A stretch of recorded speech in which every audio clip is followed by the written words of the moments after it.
Good morning. Happy Monday. From my far right, Gareth Rhodes, Chancellor Malatras, Director of Operations Kelly Cummings, Health Commissioner Dr. Zucker. To my left, Secretary to the Governor Melissa DeRosa. To her left, Budget Director Robert Mejica. Today is day 296. But who's counting? I am. Here are the numbers for today. Statewide positivity without microclusters, 5.28. Statewide positivity with microclusters, 5.75. Microclusters, 7.1. 156,000 tests, 109 deaths. I can't tell you the pain it causes to read that number every day for 296 days. Statewide hospitalizations are up 146. There's a but. I say often these are weekend numbers. Be careful about weekend numbers. Within statewide hospitalizations, there are always two numbers. There's the number of people who get discharged and the number of people who get admitted. The admissions were actually down, 700 admissions compared to 822 the day before. But the discharges are down, only 472 discharges as opposed to 728. That's because hospitals have reduced staff on the weekend. They tend not to discharge as many people. So again, these weekend numbers I take with a grain of salt.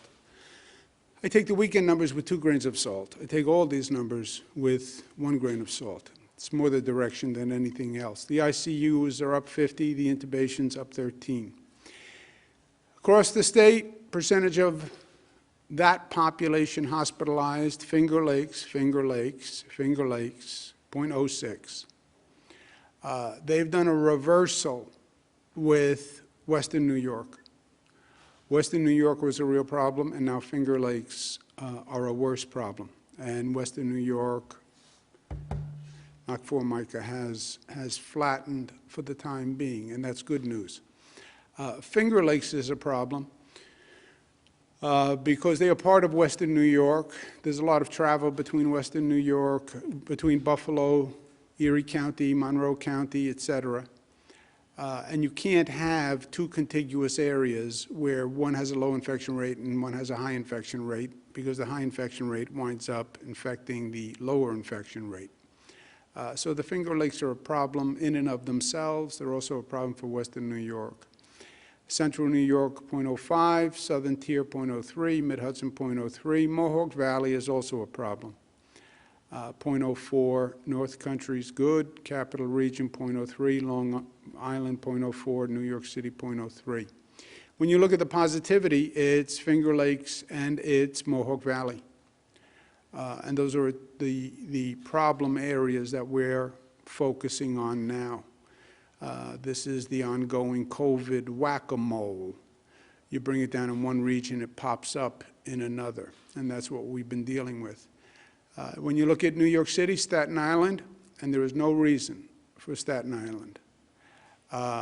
If you said to me Manhattan, I would say, well, that's more dense, more people taking public transportation, more people on the sidewalks. If you said Bronx, Queens, Brooklyn, for those of you not familiar with New York City, Staten Island is more of a residential community, more single-family homes than many of the other boroughs, et cetera. So this is just pure people's behavior and people's attitude and the community's attitude. A lot of political statements are made in Staten Island. Fine. Now reconcile that with the infection rate and the number of deaths. COVID does not respond to political rhetoric, Democratic rhetoric, Republican rhetoric. You can't defy death on political terms. Statewide, compared to the rest of the nation, New York is doing very well. This is a bit of a mixed message. I run into this all the time. Well, New York State is doing so well compared to the nation. What are we worried about? Yeah, I understand that we are doing much better than the rest of the nation. But it's not really about the rest of the nation. If a person dies in the state of New York, a person dies in the state of New York. If a higher percentage of people die somewhere else, that hurts our soul as Americans. But all we can do is protect the people in the state of New York. Only states lower than us, Alaska, Hawaii, Vermont, which are obviously great states, but they are different demographics, different geography. This is very concerning, this new strain that they have found in the UK. The strain, according to Boris Johnson, is 70% more transmittable than the old strain. They don't know if there's any higher rate of death.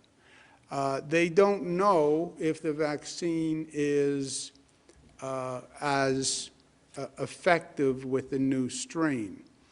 The quote from the UK medical officer was, "Our working assumption," quote unquote, "is that the vaccine works." The strain is so serious that the UK has closed down again.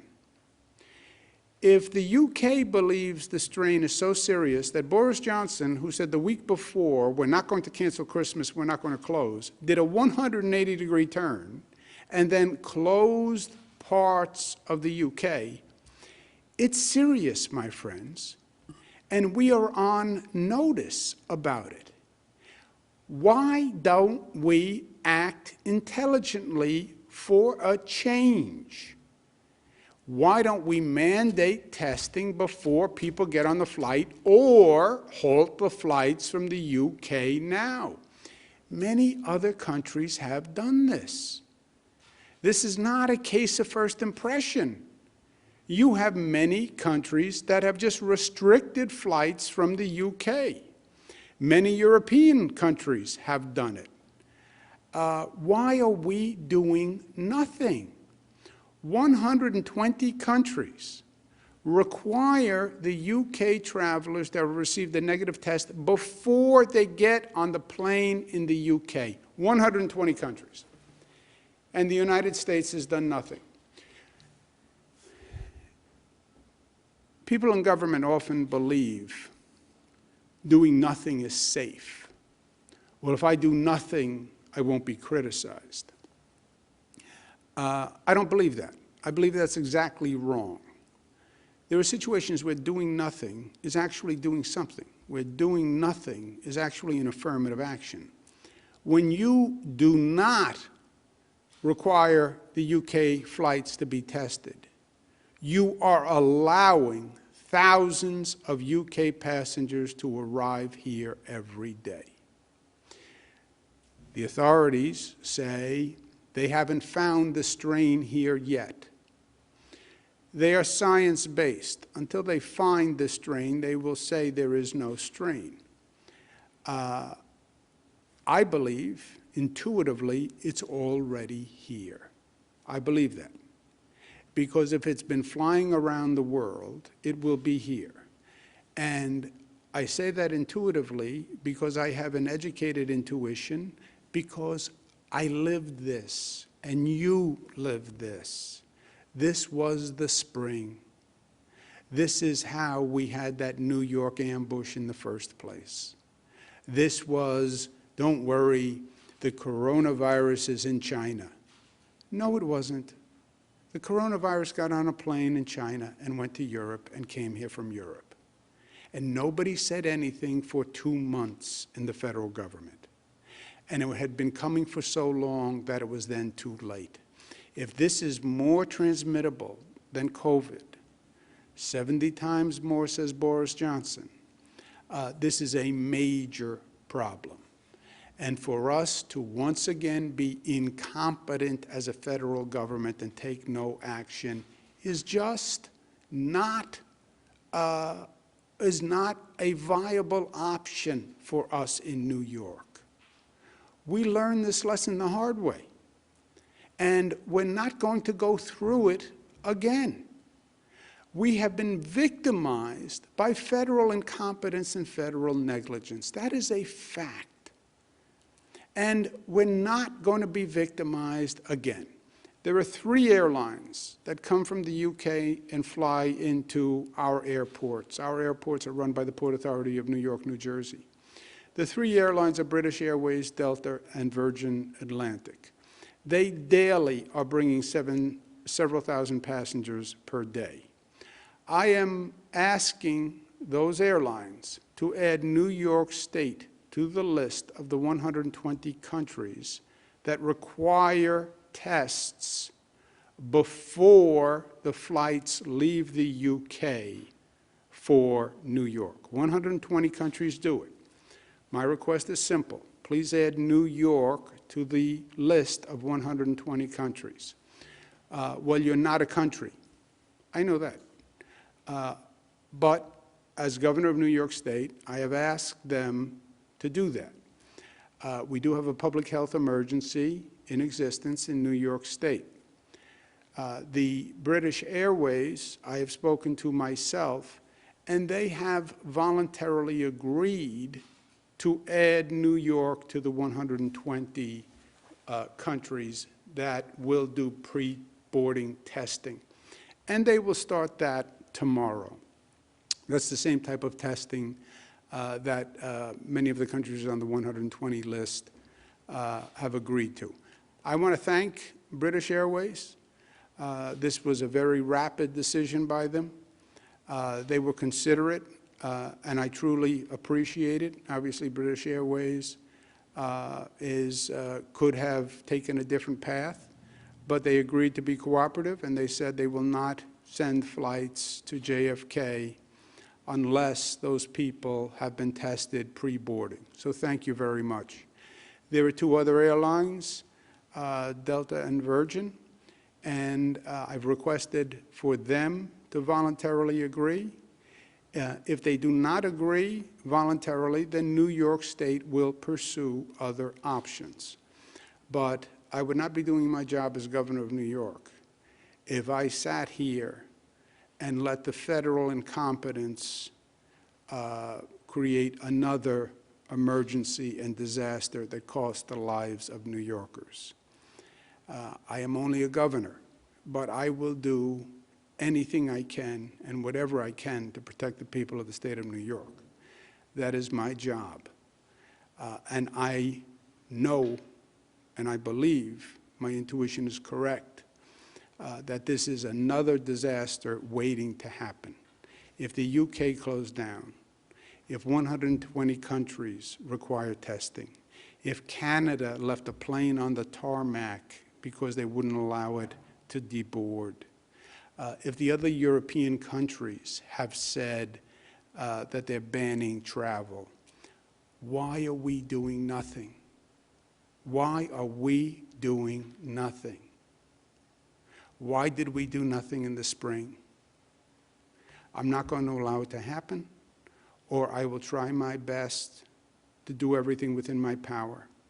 I asked the other two airlines to follow the lead of British Airways. I asked them not to disrespect the people of New York State, who are very gracious and are good neighbors with the UK, but please don't abuse or disrespect the people of New York, and please don't underestimate the people of New York. We protect one another. I promise you that. So please consider joining voluntarily, and we await your answer. On vaccinations, is my hero, Nurse Sandra Lindsay. Look at that face. That needle goes in, not a muscle on her face moves. That is a pro. When my time comes, I hope I'm as good as Nurse Sandra Lindsay. I've had a lot of questions. I want to make something clear.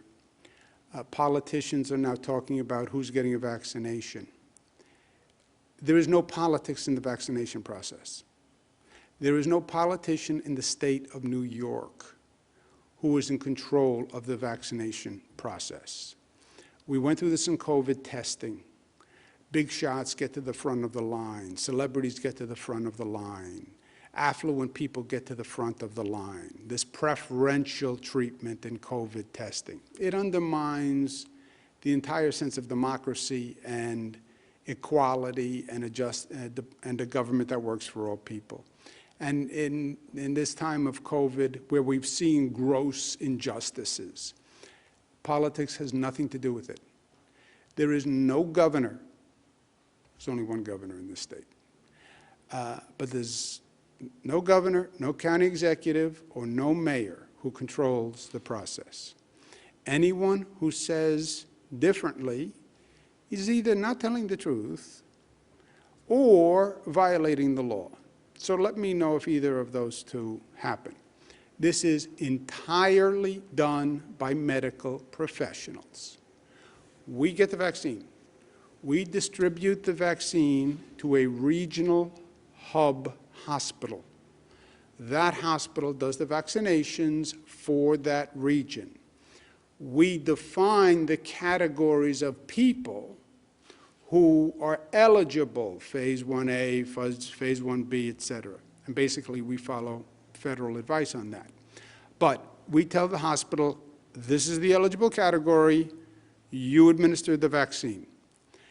It has nothing to do with politics, and it has nothing to do with government. Our only job, only the state government is involved, and our only job is to distribute the vaccine to the regional hub, get it there, and to make sure they have the guidelines and they're following the guidelines. We have already distributed more vaccine, and our hospitals have vaccinated more people than any state in the nation. We did this despite the snowstorm that we had over the past few days, which made it actually a little more interesting and a little more difficult. But welcome to 2020. 38,000 New Yorkers have already received the vaccine dose. This is where the vaccines went. There is no politics in this allocation. This is all proportionate to the number of people eligible in that class. So if we're talking about essential healthcare workers, this is where they are by percentage. New York City hospitals get more. Yes, because New York City has a larger population. Long Island Hospital got more. Yes, because they're a larger percentage of the population, and so forth and so on. But that's the only differential in the allocations. New York State, so far, is the #1 state. And I want to thank our hospitals who are doing a great job, and I want to thank our State Department of Health and OGS, who's actually distributing it to the hospitals.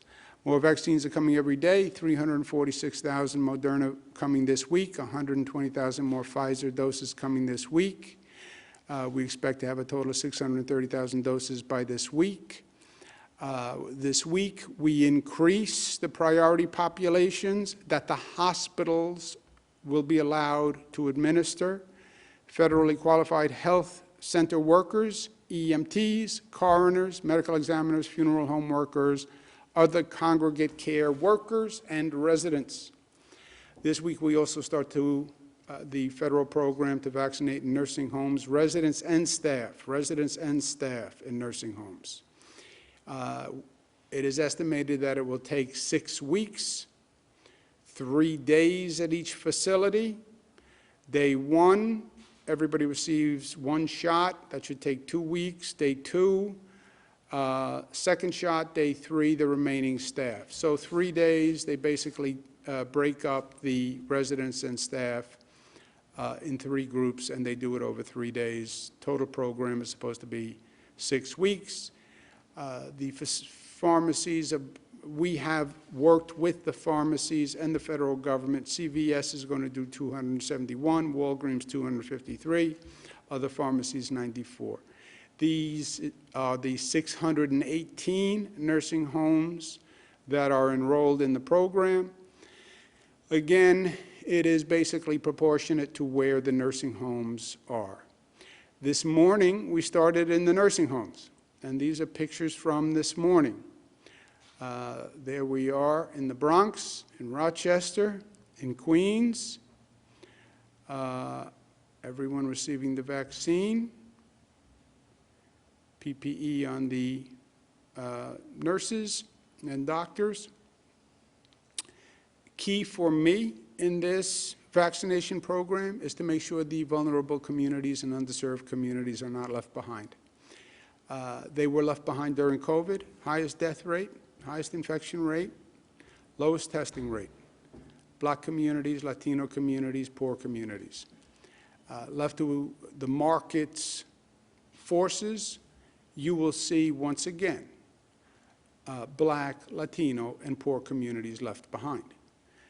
We're doing everything we can to make sure that doesn't happen, and I want this state to be a model for the nation of equitable outreach when it comes to a vaccine. We have a task force that we're putting together. The co-chairs of the task force are Rosanna Rosado, our great Secretary of State, Leticia James, our Attorney General, not pointing a finger at anyone in particular there, this happens to be the picture, Mark Morial, former mayor, who I worked with for many years. He's a great fellow. Pat Wang, President and CEO of Health First. So I want to thank them for their service. This is the full task force, and their job is to come up with an operational logistical plan. How do we get it into Black churches? How do we get it into public housing authorities? How do we get it into community centers? How do we run a public education campaign to the Black community and the Latino community and the poor community saying this is safe? There are very real resistance, a very real resistance to taking this vaccine, especially in the Black community. And there's a history that would give one a right to be skeptical. We need a public education to combat that. We're also putting together vaccination kits that can be sent throughout the state that are fully contained to do vaccinations for a community. We call them community vaccination kits. But in one shipping container, it can be everything that that community needs. You can send this shipping container right to, put on the back of a truck, bring it to a public housing authority, to a church, to a community center, anywhere in the state, everything you need, computers, IT, medicines, wall dividers, tables, chairs, schematic for how you set up the space. Space could be about 10,000 square feet because people have to come in, they have to be greeted, they have to be registered. The vaccination itself takes about 15 minutes. The medical personnel then like the person to remain in that area, in that space, for about an additional 20 minutes, half an hour, just to make sure there's no response. But in this one community kit, all that will be present. We'll have these ready to then work with community groups, churches, housing authorities, so we can just send it to those places. Again, my goal is this state should do a better job than any other state. Rural communities, poor communities, Black and Latino communities, public housing, other healthcare deserts. In general, what we're doing is what most states are doing. We're just a little bit ahead of it. It's a foot race between increasing vaccines and slowing the spread. That's all this is. And we're in the midst of the holiday season. And spread, the number one spread, overwhelmingly, is small gatherings, living room spread. 75% of the spread is coming from that area. Everything else is relatively de minimis. And we're in the heat of the holiday season, right? I said before Thanksgiving, you think about it as Thanksgiving. I don't think about it as Thanksgiving. I think about it as day one of 37 days of holidays, which is a totally different socialization pattern from any other time of the year. And the socialization pattern is what determines the spread of the virus. Thanksgiving was our first test. And what you're seeing from the data is we did not have the spike that other places had. And interesting, it looks like there were more gatherings, more air travel in other parts of the country, and where there was more air travel and more gatherings, there was more of a spike in terms of Thanksgiving cases, which suggests all the admonitions about celebrate, but celebrate safely. If you don't have to travel, don't travel, actually had an effect here in New York, New Jersey, Connecticut. So that's good news. And the question is then, what happens as you get close to Christmas? Christmas is a longer holiday season, right? Thanksgiving, a day, 2 days. Christmas, Kwanzaa, Hanukkah season, New Year's Eve season, this is a long stretch. But if we stay smart, a spike is not inevitable. We get through the holiday season, then it's just a sprint, us versus the vaccine. We just have to make sure we don't have a spike coming out of the holiday season, which could be a problem, especially for our hospital management. But if we stay under control in the holiday season and we don't have a big spike, then mid-January, it's just a foot race, us versus the vaccine. And we're going to get that vaccine out. We're already leading the nation in getting the vaccine out. We're going to get that vaccine out if I have to drive it all across the state and come up with a temporary license from the Department of Health to administer the vaccination myself, which I'm sure I could probably get. But we have to get through the holiday season. I also want to say again to people where everything is so political in this state, everything is so political in this country, everything is so polarized. Biden and Trump agree. They agree. How are you playing politics with COVID when even Biden and Trump aren't playing politics with COVID? And by the way, Biden and Trump haven't agreed on anything. This is the one thing they agree on. So stop the politics and actually save lives. Save lives. You see those high infection rates, high positivity rates, high hospitalization rates? You know what they translate into? High death rates. And that is going to be inarguable. There's going to be a time when people turn around and say, why did 57 people die? And why did we have more people die than anywhere else? You don't want to have to answer that question. And the answer can't be because we played politics. So, healthy holiday, and I'm going to have a great one. Santa's going to be very good to me, I can tell. I worked hard this year, social distance, wear a mask. Be smart, be smart. Washington made a deal on a financial package. It provides some emergency relief.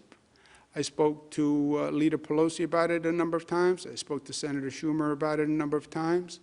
I know they were working very hard on it. I know Senator Schumer was working very hard to get the best he could for New York. They were in an impossible situation because you have Senator McConnell, who still takes the position that we should bankrupt the states and wouldn't do state and local assistance. This is not partisan. Senator McConnell happens to be a Republican. I'm chairman of the National Governors Association. More Republican governors than Democratic governors in this country. The National Governors Association sent a letter to Congress asking for $500 billion in state and local assistance. Do you know what we got in this bill? Zero. Nada, niente. Zero. More Republican governors than Democratic governors asked for $500 billion, got zero. Bankrupt the states. The states are the country. If you bankrupt the states, you bankrupt the country. It makes absolutely no sense. And what they did provided no funding for New York State, New York City, Buffalo, Rochester, the counties. We have a $15 billion deficit caused by COVID, caused by the federal government, caused by their incompetence, caused by their negligence, caused by the COVID spring ambush. I can't make up a $15 billion deficit. That means we will lay off people, and that means we will lay off people who we need to do the vaccines. Lay off National Guard expenses, lay off police, lay off fire people, lay off hospital people. In the middle of a pandemic, that's what you want me to do? Dramatic tax increases. When an economy is faltering, when the New York economy is faltering, it makes no sense. What they did to the Democrats is they gave them a Sophie's choice. Which life do you want to save? We don't choose in this country between who lives and who dies. Everybody should live. We should be fair to everyone. When you don't fund states and cities, that means cities lay off police officers, and they lay off firemen, firefighters, and they lay off teachers. That's what happens. You hurt people. When you don't fund the state, it means I can't help people with rent relief and mortgage relief. I can't fund schools. You hurt people. This emergency, short-term, whatever you want to call it, it was a Sophie's choice. Well, do you want to help some people while other people struggle and are in pain? Or help no one? It was a impossible, unfair, un-American choice. I just hope Joe Biden gets in quickly and sanity restores to the nation. Another point, a little different, but this was a personal effort for me for many, many years, starting back when I was Attorney General. I worked on this issue. My DEC and Basil Sagos and the whole team here. There was a plume, a pollution plume left by Grumman of toxic chemicals that was in the aquifer on Long Island. And this plume of toxic chemicals was in the aquifer, and that's the aquifer where people get their drinking water. And it was left from the manufacturing era by Grumman. And the plume was just continuing to grow with the aquifer and move through more and more communities. This was the plume in 1997. This was the plume in 2017. You can see it just growing, and it was heading south towards the ocean. And the question of what do you do and how do you do it, first of all, from an engineering point, it was a truly challenging situation, because how do you get the toxic chemicals out of this underground aquifer? But on the other hand, if you do nothing, people's wells and drinking water are going to be poisoned. We fought it for 10 years. Northrop Grumman will pay $100 million to do an aquifer protection cleanup project, which is a very elaborate engineering device, but it's highly effective. It's the largest NRD settlement in the state history. It was a long fight, but it will protect the drinking water for the people on Long Island. And it was a really good thing and a big win. Last point, we had a request for a waiver of quarantine. We normally do not do waivers of quarantine. It's unfortunate that we're in this situation, but people from other states that have a higher infection rate, what we're dealing with the UK now, as I said, no state is an island, so you have to protect yourself, and that's what the quarantine rules did. But we have an unusual request, but DOH has been considering it for the past few days, and they have actually granted the request. Santa Claus asked for an exception for the 14-day quarantine requirement because it would be impracticable for him to be in this state and then quarantine and still get all his gifts delivered on time.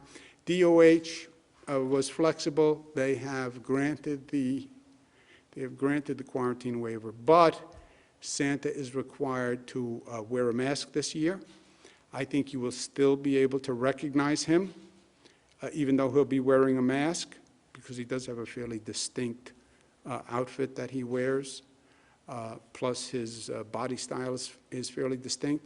So I don't think there'll be any issue in identifying Santa this year. He'll be able to do his job, but do it safely because he'll be wearing a mask. So thank you, Dr. Zucker, for, I think that was a creative outcome to that waiver request.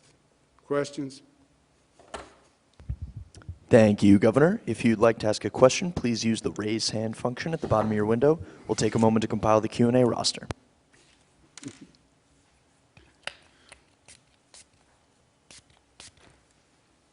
Governor, your first question comes from Bob Hennelly from the Chief Leader. Bob, your line is now open. Please unmute your microphone. Yes, thank you very much.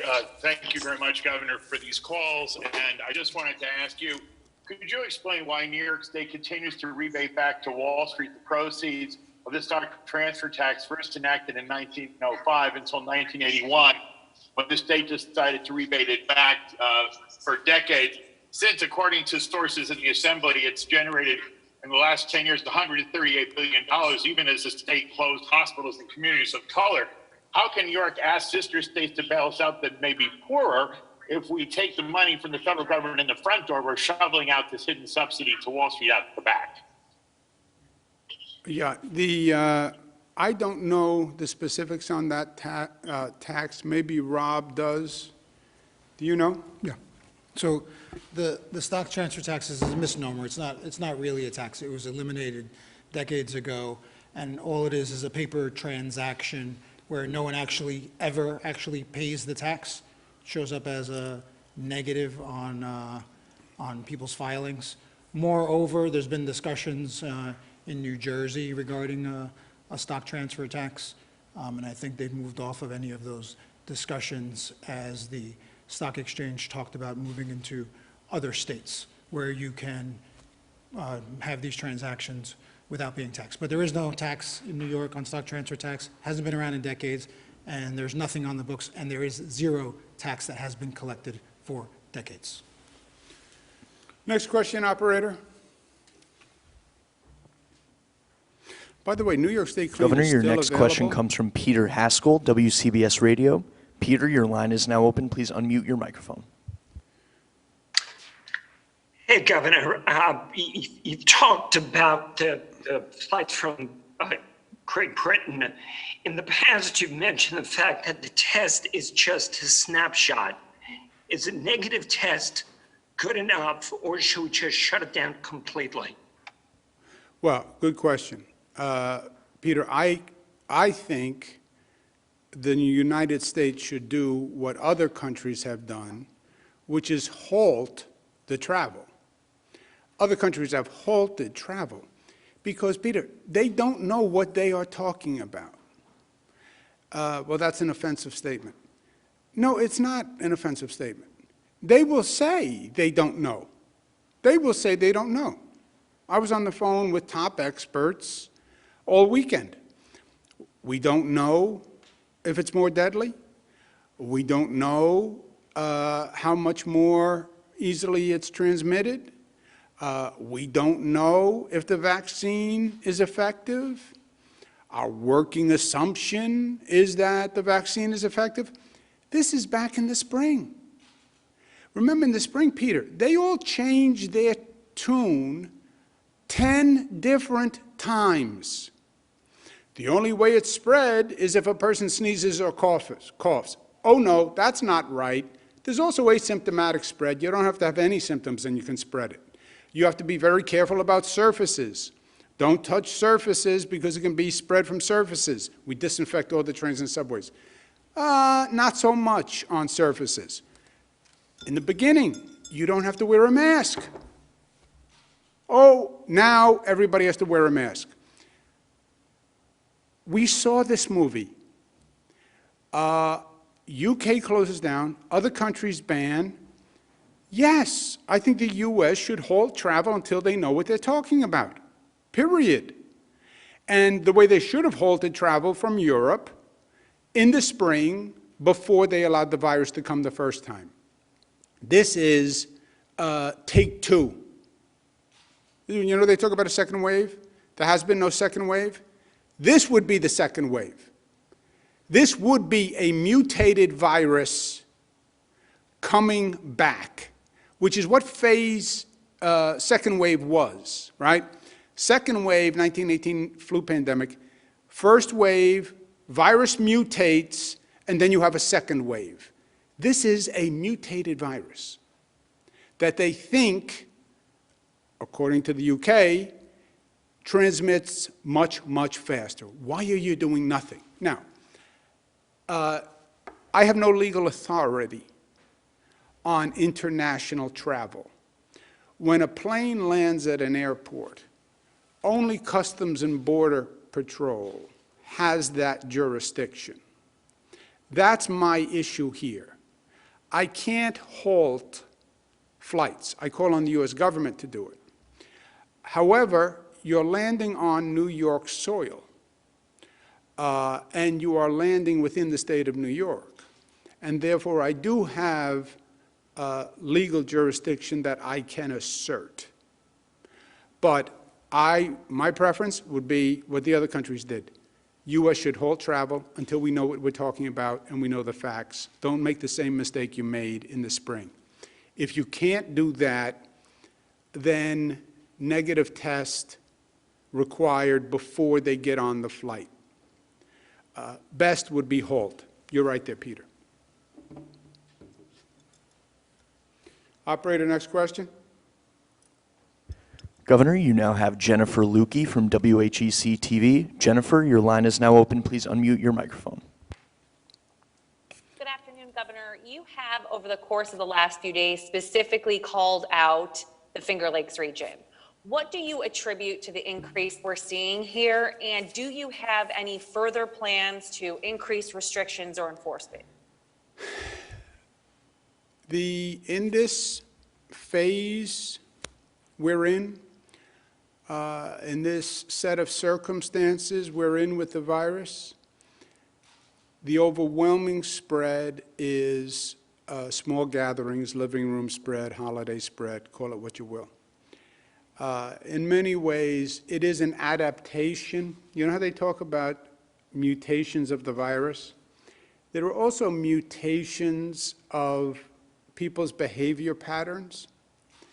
When you close bars, close theaters, close restaurants, or limit them significantly, where do people socialize? Where do I go? We are social beings. I'm not going to sit at home alone. Where do I go? I go to a friend's house. I go to my family's house. We have small gatherings. We watch the Buffalo Bills. We hang out on the weekends. And 75% of the spread is coming from that. How do you get at that spread as a government? Very, very hard. CDC says you shouldn't have gatherings of more than your immediate household. That's Donald Trump. States like New York say no more than 10. But, you know, you're talking about what people do in their home, and what they do in their home is their own business, right? So it's very hard. What we try to do is say to people over and over and over and over again, be smart, remember that this is not a purposeful, malevolent act. Your girlfriend is not going to infect you purposely. Your husband's not going to infect you purposely. 50% of the spread asymptomatic. People don't even know they have it. And then we're watching very closely the hospital capacity, because the final line is you overwhelm the hospital. And if you get anywhere near overwhelming the hospital, then we have to come up with the most strict shutdown restrictions ever. And I spent several hours speaking with the hospitals in the Finger Lakes, Monroe County, et cetera, about hospitals.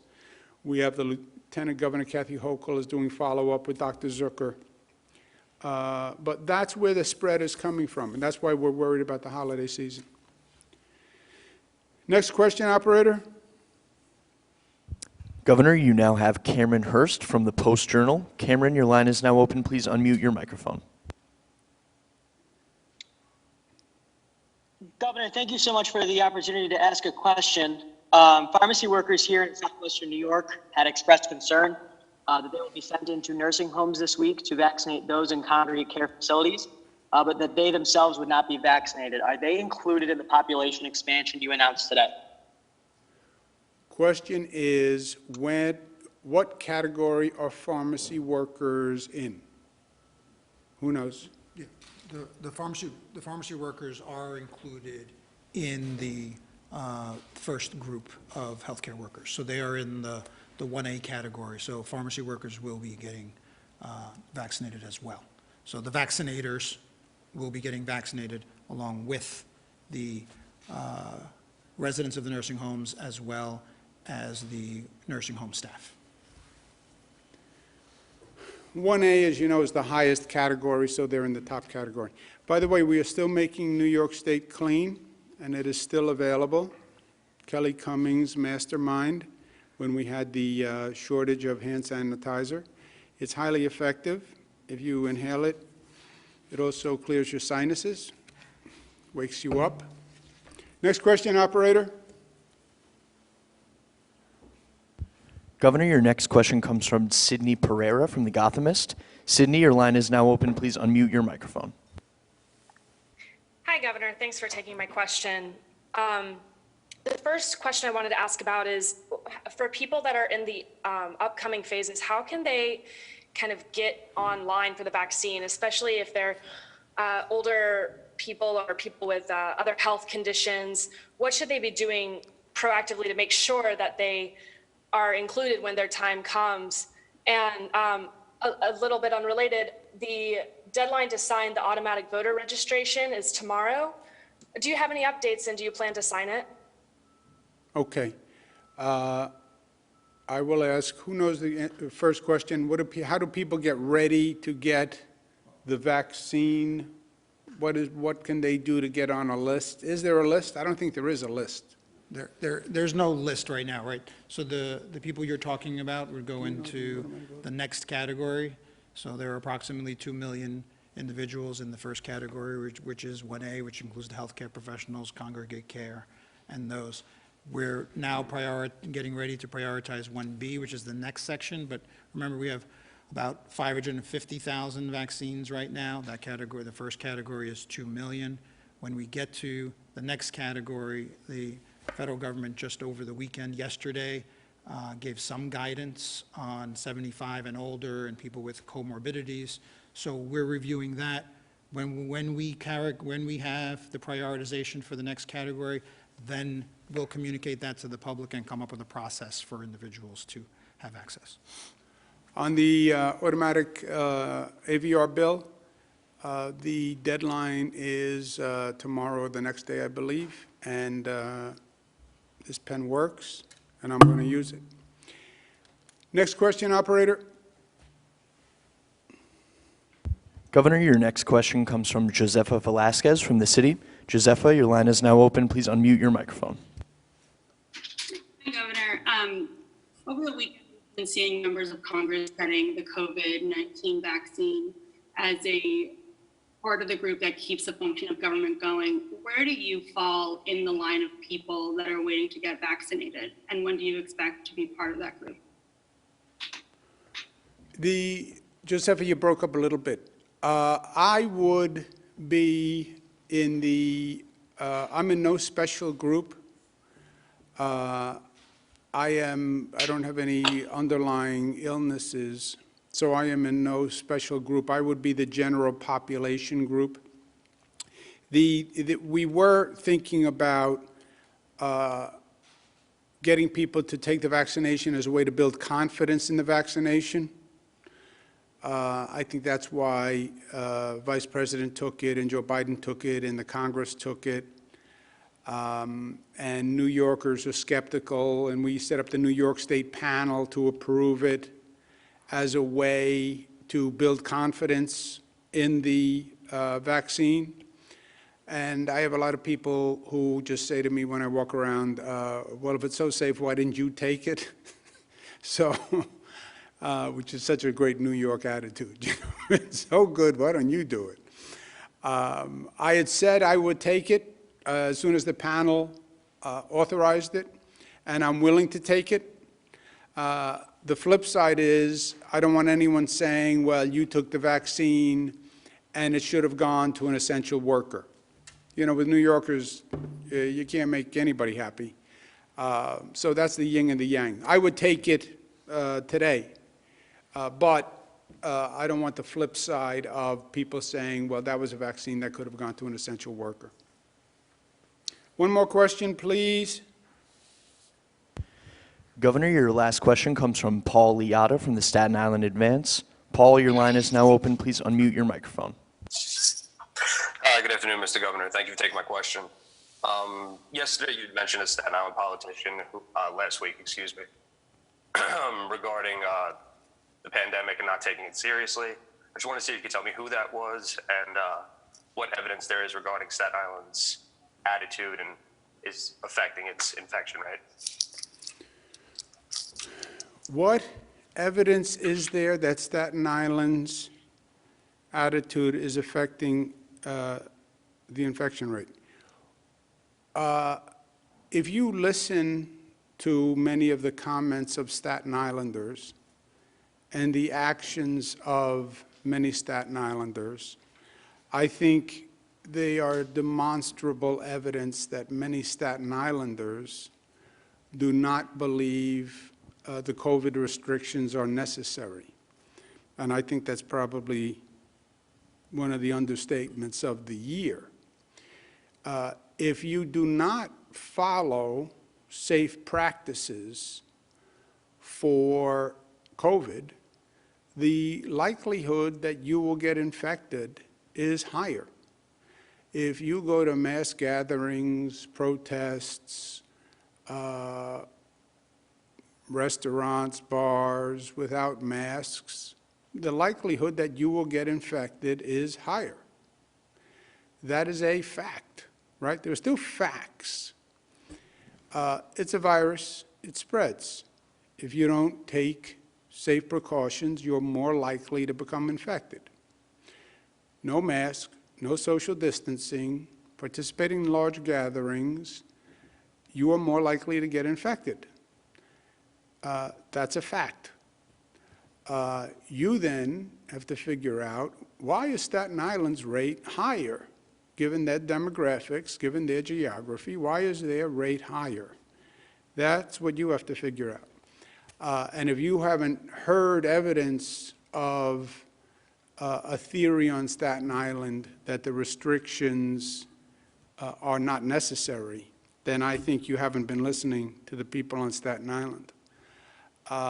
And as far as the politician who I spoke to, who was very interested in getting a vaccine, that was a private conversation, and it'll stay that way. But my point about the vaccine was, if COVID is a hoax, and COVID isn't a problem, and this is all blown out of proportion, then why would you be asking about a vaccine?